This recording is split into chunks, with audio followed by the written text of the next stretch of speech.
tenemos el privilegio de recibir en nuestro programa a un hombre que no tuvo limitaciones para alcanzar el éxito, que con pasión, paciencia y perseverancia ha motivado al mundo con sus conferencias sanadoras. Bienvenido, querido Ismael, a tu casa, a Venezuela, este país que te siente como suyo, porque tú siempre nos has tenido presentes en todos los lugares a donde vas. Cuántas historias de venezolanos nos has transformado a través de la tuya, cuántas conciencias has despertado. ¿Es Venezuela especial para ti? Muy especial, Lee. ¿Por qué? De hecho, yo me siento venezolano en el corazón, porque los afectos que he recibido ya más de una década, desde que el programa en CNN empezó a hacerse extremadamente popular, conversación en las noches, en las casas, y mi primer viaje en el 2011, pues yo recibí una rueda de prensa de colegas que yo decía, ¿no será que están esperando a Chayanne y están todos confundidos y locos? Y la verdad que luego me di cuenta que no, que el cariño no era para nadie más, era para mí, y que poco a poco desde esa pantalla y con los temas que trataba me había ganado el corazón de mucha gente en el país. Entonces, la verdad que Venezuela se ha convertido en un país que a mí me ha dado un cariño, me ha presentado a Deepak Chopra, a John Maxwell en Cumbre del Éxito en Valencia, mentores que eran virtuales y que gracias a estar con ellos en un mismo escenario en Venezuela se han convertido en amigos ahora. Entonces, son muchas las deudas de gratitud. Quisiera comenzar este programa hablando de las creencias limitantes, esas que hay que romper para poder avanzar y evolucionar. ¿Cuáles han sido esas creencias en tu vida que has tenido que derribar y en cuáles estás trabajando en este momento? Qué buena pregunta, porque de hecho Manifiesta tu Destino, que es esa experiencia, conferencia que me trae y que hicimos ya en Valencia, Maracaibo y mañana Caracas, tiene mucho que ver con esto, tiene mucho que ver con que todos los seres humanos podemos aspirar a más, porque hemos nacido para crear una historia de vida extraordinaria en expansión y evolución a niveles de conciencia. Pero ¿qué sucede cuando tú quieres expandir tu merecimiento, tus sueños, pero tu subconsciente, que son esas primeras creencias o condicionamiento temprano de la infancia, ni siquiera las identificas? Entonces, una de las que yo rompí es el tema de la riqueza, porque al yo tener insuficiencia de recursos, no de amor, pero sí de recursos materiales, y entiéndase dinero, me sentí un niño con escasez y crecí siendo una persona que se sentía con escasez. La vida era una lucha. Todo había que sudarlo demasiado para conseguirlo. Y cuando tú tienes ese paradigma, pues entonces es sangre, sudor y lágrimas. El drama está en tu propia cabeza, no hay que ver telenovelas para tenerlo fuera. Tuve que desmontar eso, de que la vida no es una lucha, de que la vida no tiene por qué ser hostil, que la vida puede ser un flujo de revelaciones mucho más fácil. El tema del dinero, el tema de crecer y decir, yo sí quiero ser abundante, no solo espiritualmente, sino materialmente hablando, porque el dinero no compra felicidad, pero sí compra comodidades. Te ayuda. Y quiero una vida cómoda. Claro. Entonces, esa fue otra, porque yo me sentía que si era espiritual, no podría aspirar a tener una gran fortuna material o financiera, ¿ves? Porque si no, no cabía en el reino de los cielos. Como dicen, basofia pura que nos meten en la cabeza. Y así fui desmontando una por una. No es que haya hecho el 100% del trabajo, porque siempre nos queda todavía algo pendiente, pero wow, cuando miro atrás digo, hay un gran cambio. Eres una potente máquina de manifestación, por eso Sí. eres la persona correcta para preguntarle cuál es la clave para firmar ese contrato con el éxito en nuestras vidas, así como lo has hecho tú. Yo te diría que el contrato al éxito es el contrato a la libertad de vivir bajo tus propios términos, por diseño y no como un accidente de este universo, ¿ves? Para mí ese es el éxito verdadero. Todos los días decir, he crecido, me he estudiado, amorosamente me estoy mejorando a mí mismo. ¡Qué éxito! Y la segunda pregunta que me hago es, ¿ayudaste a alguien hoy? ¿Le hiciste, aunque sea un ser humano, mejor su vida con tu presencia, con una sonrisa, con un gesto amoroso, con un pequeño favor o algo que, si te pidió el consejo, le diste, con lo que sea? Si siento que ayudé a una persona, aunque sea a una, y que crecí, entonces qué éxito. Nadie me tiene que dar la palmadita para decir qué bien te fue hoy, Ismael, porque uno sabe si le fue bien o no. Eso te llena el alma, sin Me duda. llena el corazón, la mente y el alma, y se ha convertido en una misión de vida, en una razón de ser. Es un concepto muy diferente a cuando yo decía, voy a trabajar, tengo un trabajo. Y decía los viernes, menos mal que es viernes. Y los domingos, qué fastidio, mañana es lunes. Cuando perdí eso, y ya realmente a veces yo estoy en un sábado dando una conferencia, y es como un martes, un miércoles, yo digo, me doy cuenta que amo lo que estoy haciendo y que hay una conexión muy profunda con esa razón de ser útil ante la sociedad. Te has dedicado a despertar la conciencia de millones de personas alrededor del mundo, pero en este programa queremos conocer en qué momento fue tu despertar, en qué momento tú te diste cuenta de esas cosas que no querías manifestar en tu vida, pero eso me lo vas a responder al regreso. ¿Te parece? Hacemos una pausa y ya regresamos con mucho más de esta cita especial.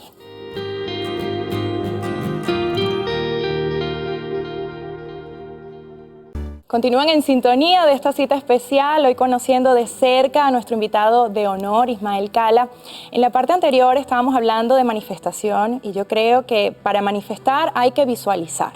¿Cómo se visualizaba ese niño al que sus padres le regalaron con mucho esfuerzo un radiecito y se veía a sí mismo como un exitoso locutor en su tierra natal, Santiago de Cuba, con todas las limitaciones que habían en el entorno? La verdad que ese niño, gracias a la radio, que a los 8 años entré a un estudio de radio y se destapó la imaginación, porque imagínate a un niño de 8 años que le digan, te tienes que leer El Principito porque la próxima semana vamos a saber quién hace de Principito, quién narra la historia o quién hace los efectos sonoros, porque era el teatro de la mente, la radio. A mí eso no solo me salvó la infancia, yo creo que me salvó la vida, realmente, porque yo iba con una ilusión a ese estudio de radio más que la que tenía, y era un niño estudioso, de ir a la escuela de lunes a viernes. Y eran todos los sábados desde las 9 de la mañana hasta las 5 de la tarde. Estudiábamos en la mañana, almuerzo y luego grabación del programa dramatizado. Entonces, desde esa temprana edad, yo aprendí a visualizar, a imaginar mundos paralelos. Y yo creo que eso ayudó con el tema de que sí escuchaba voces un poco macabras en mi cabeza, pero que ese niño siempre, como tuvo un mundo paralelo de otras voces que ya había metido también en su cabeza y que eran muy positivas, pues pudo complementar un poco y creerle un poco más a las mejores voces y no a las peores. ¿Qué le dirías a ese niño que vamos a ver en pantalla? Mira esa mirada. Veo a un niño que tenía no mucha sonrisa, porque la verdad no le veo sonreír, y fue algo bien curioso cuando estudié mis fotos de mis primeros años de vida, no vi sonrisas. Yo a ese niño le diría, no te preocupes, ya vas a sonreír. Vas a sonreír, vas a sonreír. Duda. Esa mirada medio perdida y extraviada que tienes, con más preguntas que respuestas teniendo tan corta edad, no te preocupes, hay sabiduría en ti y en algún momento te vas a conectar con esas respuestas sabias. Melitín, el tercer Ismael de la familia, fue brillante desde pequeñito, el alumno más sobresaliente en la escuela, pero como dices, era un niño de pocas sonrisas. Sí. ¿Por qué?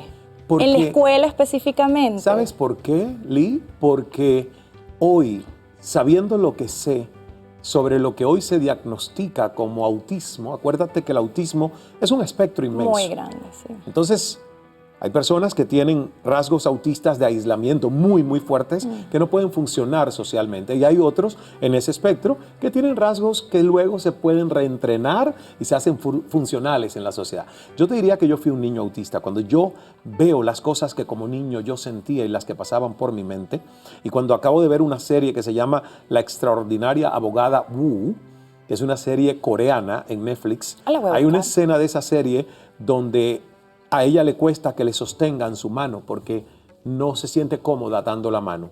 Mira, yo vi la serie y en esa escena yo empecé a llorar porque digo, Dios mío, ya entiendo por qué mi madre me decía, qué antipático eres. ¿Cómo no permites que yo al cruzar la calle, ni siquiera para cruzar la calle, te sostenga la mano? Yo no permitía que nadie me sostuviera la mano. Entonces, era un niño que estaba siempre con sus libros. Hacían socializaciones, fiestas, mi madre invitaba, cuanta gente invitaba, entre más gente había en la casa, más yo me escondía y cerraba la puerta con cerradura. Claro, yo identifiqué que era un niño introvertido, de poca autoestima, pero nunca supe que tenía en ese momento rasgos de antisocial, aislamiento y que prefería estar solo que con ninguna compañía de gente desconocida. Y que esto de que no permitía que ni siquiera mi madre, para mí era cómodo, me diera la mano y me cruzara una calle.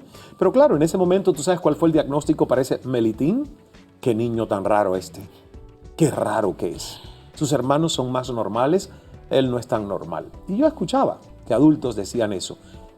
Lo bonito es que la verdad siempre fui enfocado, estudioso. Los libros fueron mi gran compañía y ese radio portátil que tú dices que me regalaron, donde yo apretaba y encendía como si fuese el locutor y jugaba cuando se iba terminando la canción, bajar el volumen y yo suplantar la voz del locutor y adivinar cuándo vendría la próxima canción y subía. Entonces, para mí la radio se convirtió a solas en mi cuarto y los libros en esos juguetes que eran parte de mi infancia. Y en un refugio, sin Sí. duda. A los 15 años empiezan a llegar esos pensamientos negativos. Has dicho en varias oportunidades que el peor pensamiento que puede pasar por una mente humana llegó a esa edad.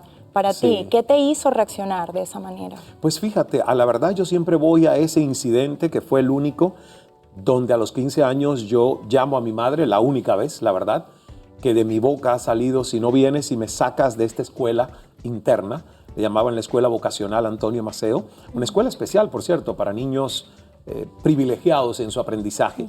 Y yo estudiaba mi secundaria básica o high school y estaba en 9º grado, a punto de graduarme de ahí para ir al preuniversitario. Pero ocurrió un incidente de bullying y yo no lo pude soportar porque el incidente de bullying era que habían puesto heces fecales humanas en mi carpetita de llevar los cuadernos a la escuela. Pero lo importante de esa carpeta es que me había costado a mí más de un año convencer a mi padre que me la regalara, que yo le iba a cuidar. Y mi padre no se quería deshacer de ese recuerdo de un congreso internacional en el que había ido como ingeniero azucarero antes de que la esquizofrenia lo inhabilitara médicamente hablando.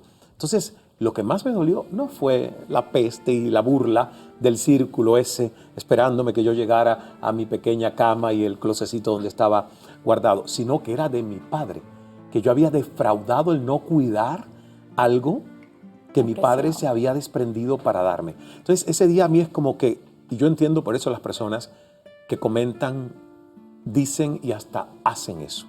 Porque yo me nublé de una forma que lo que le dije fue al primer adulto que entró: si no llaman a mi madre en este momento, me lanzo de este 5º piso, mi madre tiene que regresar en 20 minutos, tiene que venir aquí y sacarme de aquí ya.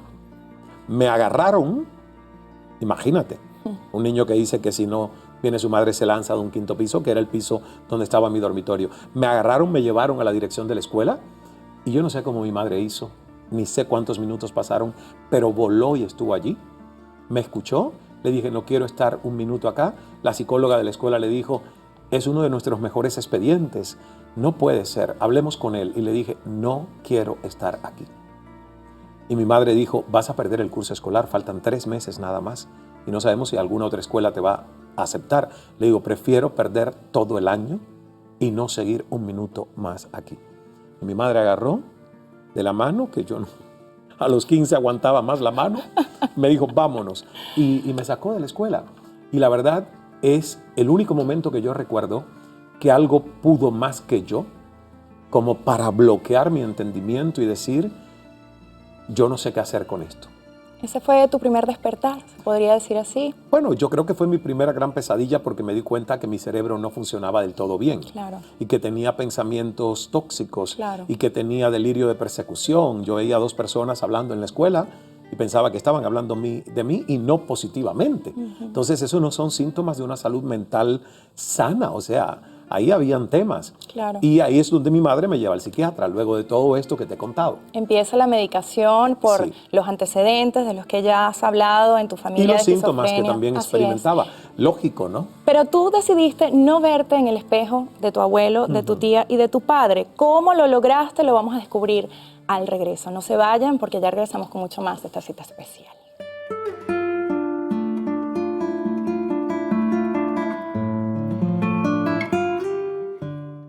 Continúan en sintonía de esta cita especial, hoy conociendo a este gran personaje conocido en todo el mundo como escritor, como conferencista, como presentador, pero hoy estamos conociendo al humano, Ismael el humano. En la parte anterior estábamos hablando de esos episodios, ¿no?, que te hicieron darte cuenta que algo estaba sucediendo en tu vida.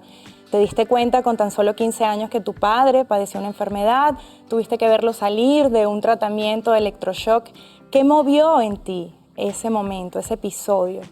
Pues fue muy triste, sin embargo movió algo dentro de mí de quererle apostar a la vida, fíjate. No me derrumbó. Hoy celebro eso, que me entristeció profundamente porque obviamente ver a mi papá después de los electroshocks, sin conciencia, en una recuperación, pero todavía medio como zombie, pues fue un shock para un adolescente que tenía tantos propios fantasmas por dentro sin resolverse. Al mismo tiempo, miro eso como el gran despertar de mi vida porque me atreví a salir de ahí y decir, Dios, ayúdame. Yo me ayudaré, haré todo lo posible, pero por favor te pido que yo no termine en el espejo de lo que he visto, que es mi papá. Entonces se sonó como traición casi, deslealtad de un hijo a un padre. Sin embargo, yo creo, y es la enseñanza que hoy le doy a muchas personas, que fue el acto más valiente de mi vida, porque nosotros confundimos a veces honrar el linaje familiar y comprar de la tienda que vende la familia, venda lo que venda. Y por eso es que hay gente que le compra el cáncer a la abuela, a la madre, y es que todas las generaciones vienen con cáncer de seno. Bueno, tú no tienes por qué comprártelo, pero si tú asumes tácitamente qué es lo que te espera, pues mira, tu creencia activa tus propios genes, porque ahí está la predisposición genética. Entonces, ese acto valiente a los 15 años de decir, este no será mi final, y yo no quiero que esto sea, y Dios, por favor, interven, haz el milagro, para mí fue intuitivamente un grito desesperado de salvación. Y mira que han pasado los años y yo voy a ese incidente y digo, wow, qué cosa tan increíble. Hoy mi mantra es, Dios es amor, hágase el milagro. Y es que yo sé que desde esos 15 años Dios ha hecho continuos milagros conmigo. Pero se puede escapar de esta tara, porque tus hermanos, entiendo uno de ellos, Sí. fue diagnosticado con esquizofrenia, Sí. tuviste ese primer único incidente a los 15 años. ¿Se puede escapar de esta situación? Sí, yo te puedo decir que en mi caso yo me di cuenta que el tema de la esquizofrenia o cualquier enfermedad relacionada con el cerebro y la mente no puede ser únicamente resuelta con fármacos. Tiene que haber una integración de protocolos con medicina integrativa, estilo de vida, nutrición, patrones de pensamiento, para que sea un acercamiento totalmente 360 y holístico. Respiraciones, meditación neurocientífica, todo lo que hoy la ciencia sabe que nos ayuda a crear una vida mucho más plena, consciente y por diseño. Sin embargo, debe existir el temor de que ese fantasma en algún momento se va a despertar, ¿no? Que puede llegar un detonante. Sí. ¿Cómo sí, has sí. hecho tú para manejarlo a lo largo de tu vida? Pues al principio yo quería como que matar el temor y luego me di cuenta por una leyenda de los indios aborígenes estadounidenses Cherokees que dicen que todos los seres humanos tenemos luces y sombras. Tenemos dos lobos dentro, dos lobitos. El lobo noble, generoso, positivo y el lobo que no es tan noble, que es un poco reactivo, violento, ¿ves? Que siempre reacciona así. Y la leyenda es muy bonita porque dice, ¿qué lobo dominará tu vida? Aquel al que más alimentes. Wow. ¿Ves? Qué poderoso. No hay que matar al otro. Yo quería matar el miedo a perder el control de mi mente hasta que me di cuenta que no hay que matarlo. Es simplemente alimentar con hábitos y rituales diarios el poder positivo de tener cada vez una mejor mente. Y este lobito, que siga ahí, pero que siga débil. ¿Por qué? Porque a veces ese miedo es también un lindo recordatorio a haz el trabajo, ignora los atajos.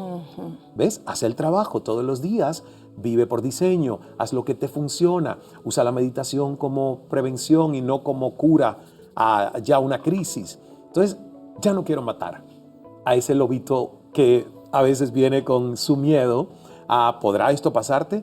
Porque lo tengo débil, está ahí, es muy dócil, es obediente, no es el que manda, sin embargo es un recordatorio de Ismael, no te descuides. Y que no está medicado, es importante No. resaltarlo. Por eso yo tengo una frase que dice, meditado, no medicado. Así es. ¿Ves? Porque siento que cuando tú haces el trabajo, pero no solo en esto, en cualquier otra cosa, evitas medicarte innecesariamente.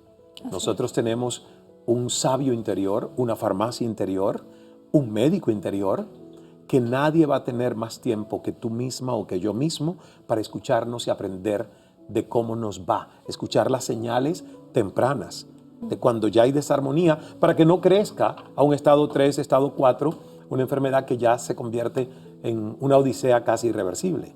Hablas de ese mantra que tienes, Dios es amor, hágase el milagro. ¿En qué momento llegó Dios a tu vida? ¿En qué momento lo conociste? Muy tempranito. Mi abuela, en paz descanse, mi abuela Agnia, abuela materna,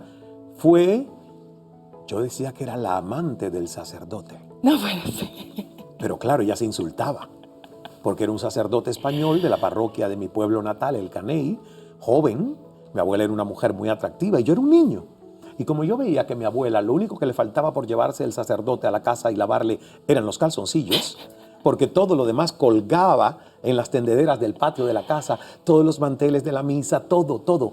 Entonces yo le decía, abuela, ¿pero por qué tú le lavas al sacerdote? Dice, porque soy la asistente de la parroquia. Y yo le decía, ¿pero no será que te gusta Juan de Dios? Entonces ella se molestaba. Mi abuela fue quien me llevó a la iglesia, desde niñito. O sea, antes de entrar a la radio a los 8 años, mis primeras lecturas en público fueron en misa, a los 6, 7 años. Y estuve ahí hasta los 11 años. Llegué a ser casi monaguillo. Realmente asistía en la iglesia a Juan de Dios, el sacerdote español. Hice primera comunión, catequesis. La iglesia para mí era un estado anímico maravilloso. No se permitía el bullying. Era todo amor. Estado ilegal. Y yo no tuve ninguna experiencia, gracias a Dios, de las trágicas y negativas, ¿verdad?, que cuentan muchas personas siendo niños y jóvenes con el tema de la pederastia y todo lo que... Mi experiencia fue espectacular, maravillosa en la iglesia. Era un espacio que para mí era un refugio muy lindo de todos los fines de semana y a veces, hasta después de salir de la escuela, le pedí a mi abuela que me llevara. Pero fue hasta los 11 años porque, siendo Cuba un país comunista, en ese momento no se veía bien que los niños y jóvenes fueran a las iglesias. De hecho, se decía, la religión es el opio de los pueblos. Y mi propia madre le dice a mi abuelita, pues no lo puedes seguir llevando. Pero yo seguí con Dios en el corazón. Así es, y ha estado presente en cada momento de tu vida, en cada batalla que has tenido. Bueno, gracias a eso quizás no fui sacerdote, porque te digo que yo iba con esa vocación del sacerdocio y a mí me fascinaba el tema de compartir las escrituras y hablar. Veía al sacerdote como lo que es, un embajador del bien en el mundo. Y yo llegué a pensar, ¿será esto el seminario? Hubiese sido un gran líder por ese camino también. Sí, pero no lo sé, porque es que después lo del celibato y la cosa a mí me hizo mucho ruido cuando crecí. ¿Ves? Y hay cosas también del dogma que me hicieron ruido. Entonces mejor hago lo que hago ahora. Así es, nosotros conocimos un poco, porque no nos alcanza la hora para extendernos, del Ismael humano, pero en la próxima parte vamos a hablar del Ismael profesional. ¿Cómo es que un cubano llega primero a Canadá que a los Estados Unidos? Me lo vas a responder al regreso. Ya regresamos con mucho más de esta cita especial.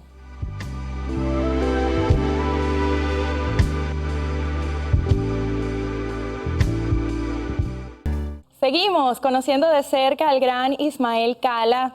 Y luego de conocer la parte más humana, vamos a conocer la parte profesional. Nuevamente, el poder de la visualización dice presente en tu vida.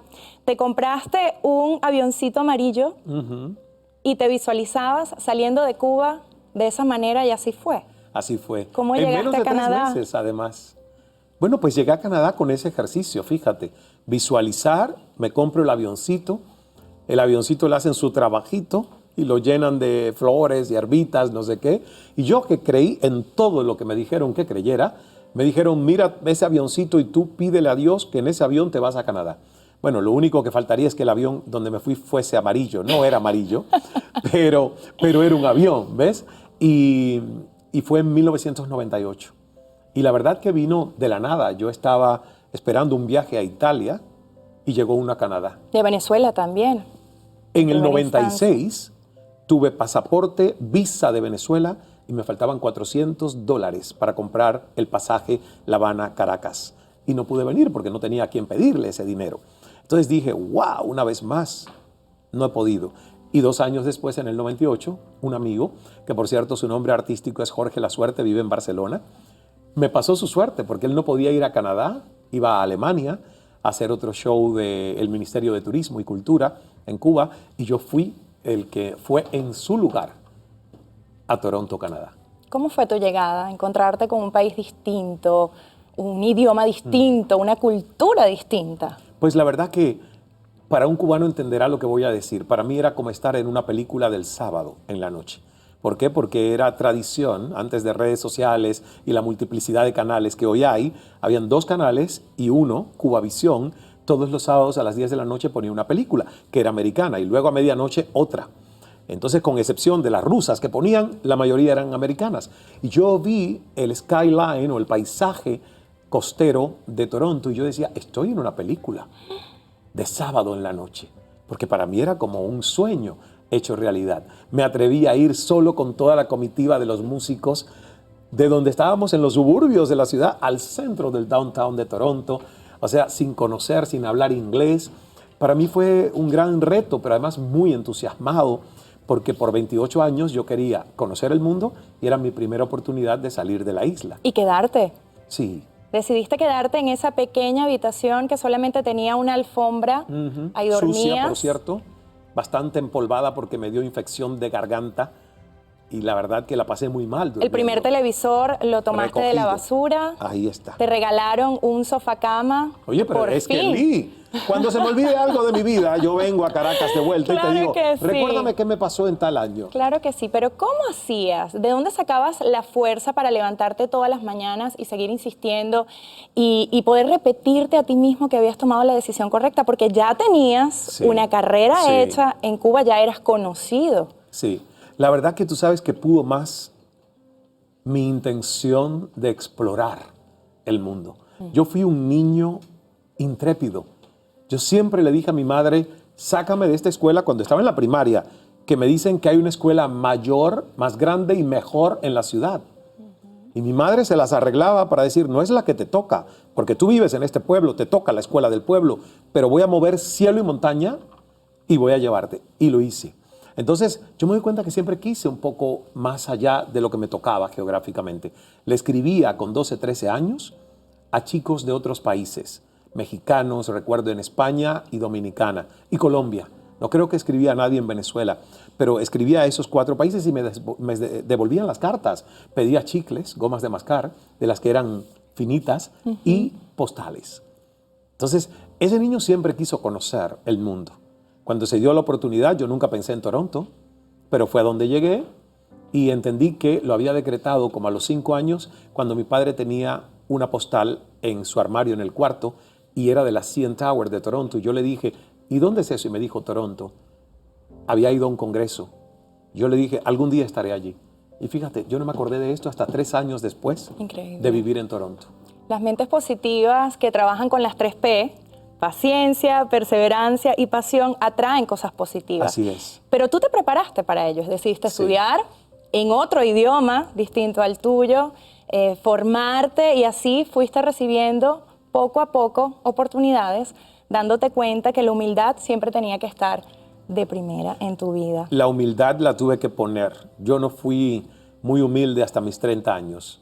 Yo creo que la humildad llegó a mi vida a los 29 años con un baño de humildad siendo mesero. Y cuento esa noche porque fue lo que cambió mi perspectiva de ponerme al servicio verdaderamente de otros.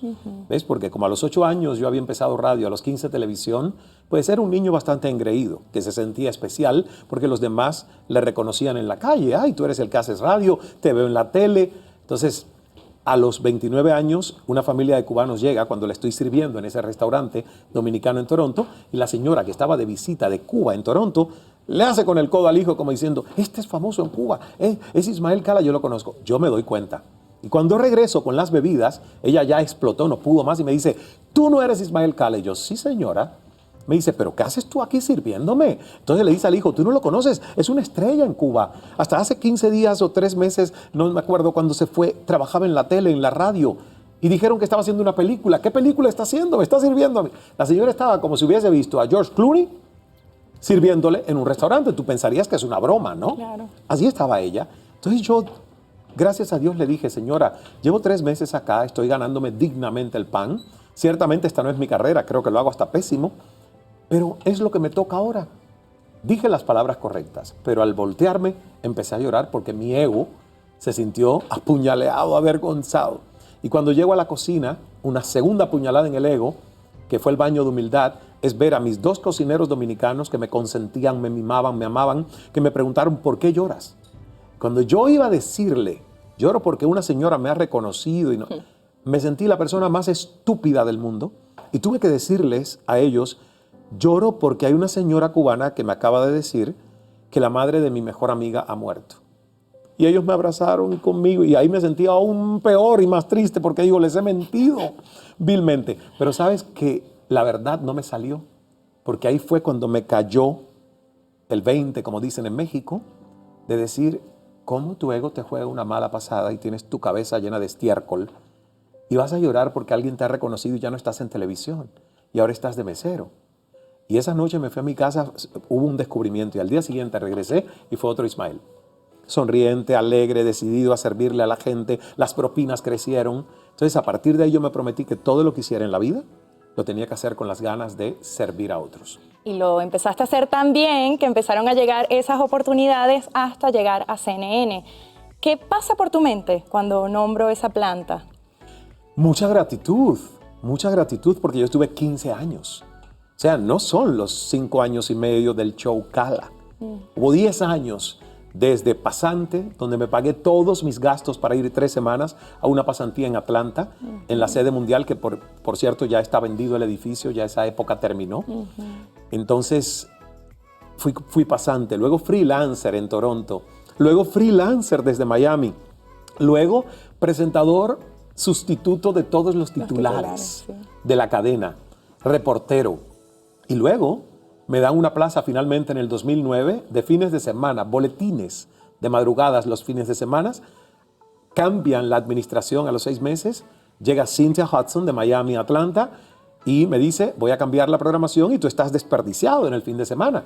Hay que ponerte a hacer algo más relevante. Surge Cala, el programa de entrevistas y la historia ya la conocemos. Entonces fueron 15 años de mi vida conectado a una marca que me dio además la posibilidad de entrevistar a cuántas personas y personajes importantes pasaron por esa mesa, sobre todo del programa Cala, y que aprendí muchísimo. Entonces, CNN para mí siempre seguirá siendo parte del crecimiento, de la gran vitrina, tribuna, que me hizo una marca reconocida en todo el mundo. Me imagino que muchos momentos que debes recordar con nostalgia, momentos como este que te voy a presentar a continuación. Hoy, con una mezcla de sentimientos y en total estado de gratitud, puedo decirles que ha llegado el momento de cerrar un ciclo de vida y poner punto y final a nuestro encuentro diario a través de este programa. ¡Wow! Año 2016, junio. Justo. Estábamos en el mes donde esto ocurrió hace 7 años. Porque mi último programa fue el 1 de julio, pero yo 2 semanas antes, y CNN se los agradezco, me permitieron hacer un discurso que terminó siendo de 14 minutos, por favor. Pero yo sentía tanta responsabilidad con el abandono que estaba dejando en la gente que dedicaba sus cenas y sus almuerzos, porque había una repetición al día siguiente a las 2 de la tarde, hora de Miami, que yo decía, yo tengo que explicarles por qué estoy tomando una decisión donde siento que les estoy abandonando. Yo sabía lo que estaba haciendo, pero sentí una altísima responsabilidad con esas personas que me dedicaban 1 o 2 horas de sus vidas todos los días. Y la verdad fue un discurso que lo escribí en Toronto. Mira cómo se conectan las historias. Durante un evento de Robin Sharma, que la semana antes yo había ido a hacer a Toronto, Canadá. Y en la habitación del hotel me inspiré y escribí el discurso. Con lo duras que son las despedidas. Sí. Te lo siguen reprochando, de hecho, en Mucha redes gente sociales. sí, pero yo nunca me lo he reprochado. Mi ego sí me lo reprochó a mí, ¿ves? 1 y 1000 veces. Pero Ismael, la esencia de Ismael, nunca se lo reprochó, porque fue una decisión muy bien pensada. Dura, difícil de abandonar un éxito, pero cuando miro atrás en 7 años digo cuánto he crecido, cuánto hemos multiplicado nuestra labor con la Fundación Ismael Cala, Cala Academy, nuestro círculo de influencia, viajes alrededor del mundo, giras por países que la televisión obviamente te hace un poquito esclavo del día a día. O sea, mirar atrás es pelear con el pasado. Yo solo tengo gratitud y sobre todo con ese Ismael que se atrevió a tomar una decisión tan valiente. ¿Quisieras regresar? Pues como están las cosas, no sé. Porque yo quiero regresar a los medios, pero cada vez que pienso en un medio me dicen, acaban de sacar 200 colaboradores, acaban de cerrar oficinas acá, ahora se van a digital y ya la tele, pues la verdad yo lo dejo disponible a Dios. A mí sí me gustaría volver a tener un programa de conversaciones. Mira cómo disfruto estar aquí contigo, ves, conversando. Estos espacios hacen falta en los medios. Y si aparece uno, estoy disponible. Bienvenido sea. Tenemos que hacer una pausa, pero al regreso vamos a conversar sobre todas esas cosas que han ocurrido en tu vida después de cerrar este ciclo. Ya regresamos con mucho más de esta cita especial. No se vayan.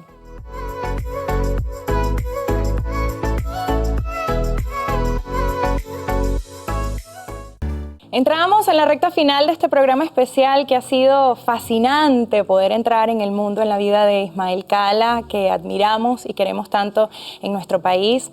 Y bueno, dejamos algo sobre la mesa, ¿no? Hablar de lo que sucedió en tu vida luego de cerrar ese ciclo de CNN por el que eras mundialmente conocido. Empezaste a invertir en ti, en tu espíritu, en recorrer el mundo, en ser dueño de tu tiempo. Así es. Y de tus espacios, de tus proyectos. ¿Fue como lo imaginaste? Sí, un poco más complejo de como lo imaginé. Porque cuando das un salto de fe, ¿ves? Personas me dijeron, es que estás dando un salto al vacío. Yo digo, pero ¿quién salta al vacío? Por lo menos tienes que tener un paracaídas. Claro. Y cuando tienes un paracaídas, hay fe de que se va a abrir el paracaídas, ¿verdad? Entonces, para mí fue un salto de fe y fue de la mano de Dios y de la mano de un equipo de personas. De hecho, aquí está Bruno Torres, que es mi socio cofundador de Fundación Ismael Cala y Cala Enterprises, y a partir de ahí empezamos a reclutar personas que tuviesen la misma visión de despertar conciencias, de llevar inspiración y transformación real, medible a organizaciones y también a individuos. Entonces, ha sido muy complejo porque cuando tú dices, abandoné un cheque, dejé atrás la seguridad aparente de un salario para ser yo quien ahora tenga que escribir los cheques y buscar eso, y que el equipo antes de la pandemia haya sido de 40 y tantas personas y ahora ya vamos por el mismo número. Gracias. Porque nos hemos robustecido después de la pandemia, que sí nos cortó a la mitad en equipo. Tú dices, wow, es de la mano de Dios, de la providencia divina, hacer bien tu trabajo, confiar en que sí vas a poder cumplir con las expectativas salariales y emocionales de mucha gente que está confiando en una visión, que se hace su visión. ¿Qué te deja cada sitio que visitas con tus conferencias? ¿Qué te deja cada persona que ayudas, cada persona que transformas en positivo? Pues me deja un compromiso hacia la coherencia. Yo siempre digo que ahora está la universidad del TikTok, donde los coaches se gradúan sin estudiar nada con 3 posts que colocan en TikTok. Los fotógrafos hacen 3 buenas fotografías y ya es un premio de fotografía. Entonces la universidad del TikTok tiene a la gente confundida, porque creen que formarse en algo es leerse un libro y ya publicar. Y yo creo que no, que nosotros necesitamos ser coherentes y congruentes. Y a mí, cada experiencia con alguien y sobre todo cada testimonio de una persona a la que uno puede de alguna manera acompañar, porque somos acompañantes en un proceso de evolución continua, a mí me deja un compromiso. Y el compromiso es, yo no puedo defraudar a tanta gente que confía en nuestro camino, en nuestra misión, en nuestra ejemplaridad. Entonces, si hay algo que a mí en lo personal me gusta celebrar, es la congruencia. Es el discurso no es el que tiene que estar bonito. Asegúrate que tu ejemplo de vida sea un ejemplo de vida bonito para que tu discurso entonces haga que brille tu ejemplo de vida, pero no lo opuesto. Porque las palabras caen y hoy, gracias a Dios, se puede descubrir una mentira. Tiene cada vez patitas más cortas. Sí, señor. ¿Ves? Porque tenemos demasiada vigilancia entre todos con redes sociales, todo el mundo ve, graba. Entonces, hoy es fácil desmontar un fraude. Hoy es fácil desmontar un impostor. Y yo siempre eso en la vida lo he tenido claro. Que tu congruencia y tu carácter es lo que te toca a ti cuidar, porque es la base de tu credibilidad y de tu confiabilidad. Y a mí eso, cuando recibo el cariño de la gente, digo, lo estamos haciendo bien. Así es, Lo estamos haciendo bien porque ahí está la demostración, ¿ves? Lo que se te devuelve a lo largo de los años, no un año, más de una década ya. Ismael, has hablado en varias oportunidades acerca de tu postura de la paternidad, ¿no? Dices que no todos están preparados para tener hijos, sin embargo, tú tienes muchos hijos. Tienes casi 12 libros. Sí, 12 libros. Yo pensaba que te ibas a referir a hijos de verdad, de carne y hueso. Bueno, tienes algunos en la fundación. Exactamente, sí, tengo. Mira, cada niño y cada joven que uno ayuda y que no tiene tu sangre y que lo haces con desinterés, porque obvio, serías ya demasiado mal padre o mala madre que si has traído a un niño al mundo, no lo cuides. Pero cuidar a otros que no son ni familia tuya, interesarte por aportarle algo en su transformación, sobre todo en zonas donde se nota que lo necesitan, para mí eso es una manera de también tener hijos sin la necesidad de que sean hijos biológicos, sino hijos donde uno deja una semillita de transformación. Yo siempre le digo a las personas que en su momento perdí la oportunidad de ser padre a los 24 años, cuando estuve casado y fui padrastro de una chica que hoy es una mujer, Rosalina, hija de Eva, y que Eva quería tener un hijo conmigo, un segundo hijo para ella, un primero mío. Y a mí eso me aterró a los 24 años. De hecho, me aterraba que ella, la niña de 5, me llamara papá. Porque yo le decía a Eva, yo no soy su papá. Y además creo que me voy de este país. Y no quiero repetir la historia de abandono que siento con mi padre y el divorcio con mi madre, etc. Yo siempre tuve ese tema. Y ese tema me llevó a no tomar decisiones en relación a esto. Y la verdad que estoy en paz. Estoy en paz porque no es un tema que me quita el sueño. Yo le digo a las personas, si a ti te quita el sueño, tú tienes que hacer algo por cumplir ese sueño. Pero si no es algo que te quita el sueño, pues tampoco hay que forzarlo, porque hay demasiados niños que ya han nacido que necesitarían tu apoyo, tu amor, tu mano generosa, tu aporte en su educación o su futuro, ¿no? Y afortunadamente tú lo haces. Sí. Con todos estos niños y adolescentes.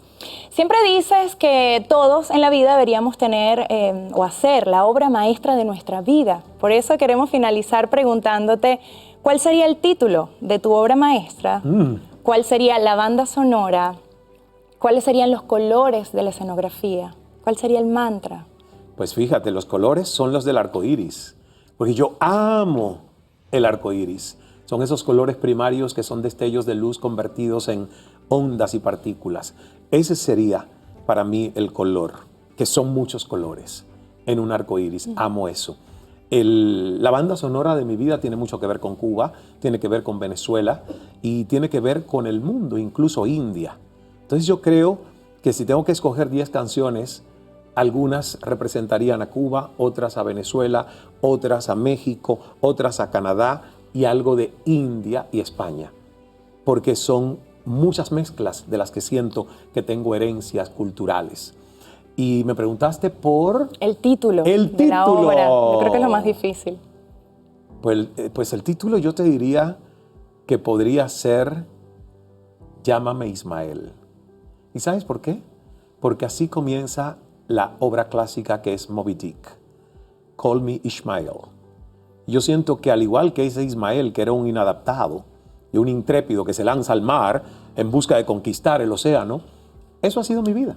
Pura intrepidez de decir, ya esto está conquistado, ¿qué más hay allá? ¿Dónde está lo desconocido que ahí voy yo? Que por cierto, Ismael en hebreo significa Dios te escucha. Imagínate. Qué bonito. Para despedir este programa me gustaría leer una frase que me robé de tu Instagram que dice, soñar es libertad, no solo de imaginar, sino también de permitir que nuestra alma vibre. ¿Qué hace vibrar y fluir el alma de Ismael Cala? Si está en Instagram, fue un regalo para ti. Qué bonito. Porque todo lo que uno publica es para que la gente lo haga suyo, lo multiplique, lo aprecie o incluso lo devuelva mejorado al universo. ¿Y la respuesta? La respuesta que hace vibrar a Ismael. El alma de Ismael. El alma de Ismael. La naturaleza. Sin dudas, cuando me conecto con la naturaleza y veo el milagro poderoso de la incesante variedad de la naturaleza, digo, aquí está Dios. Cuando veo rostros sonreír y veo niños y adultos sonreír como niños, mi alma vibra. Porque yo creo que nosotros no hemos nacido para sufrir, sino para destapar las causas del sufrimiento y liberarnos de él. Entonces, cuando veo gente que sonríe, mi alma vibra.